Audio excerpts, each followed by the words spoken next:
So the earthquake was on November 30th, and I started that following Monday. So the earthquake was on a Friday, so I had 2 days to digest, kind of coming into a new job.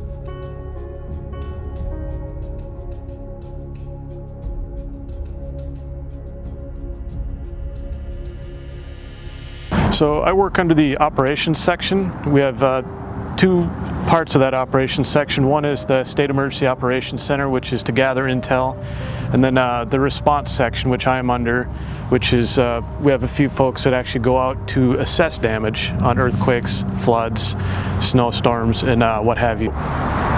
For our first initial week, it was doing PDAs, which is preliminary damage assessments. So it was just kind of a rapid assessment throughout either the Kenai, Anchorage, or in the Mat-Su Valley, and I was assigned to the Mat-Su Valley. And just like it sounds, preliminary, we tried to spread our resources out and get a really broad scope of how much damage there was there. And it was going to infrastructure, your schools, your gas stations, your apartment buildings, and then into the individual homes and whatnot, just to assess the damage from there. So we saw, you know, in the schools, a lot of damage, large brick buildings that were, you know, fairly unsafe to inhabit at that point that were evacuated, all the way to a lot of homes that had a lot of cracks and fissures in their homes and in their driveways and in their backyards themselves. Because it was in really the beginning months of our winter, so it just started snowing and it just started getting very cold. So it was a lot of cold temperatures and a lot of snow to navigate with a lot of folks that were not from Alaska. So it was very nice to be in that role, being an Alaskan, to be able to safely move those folks around to get these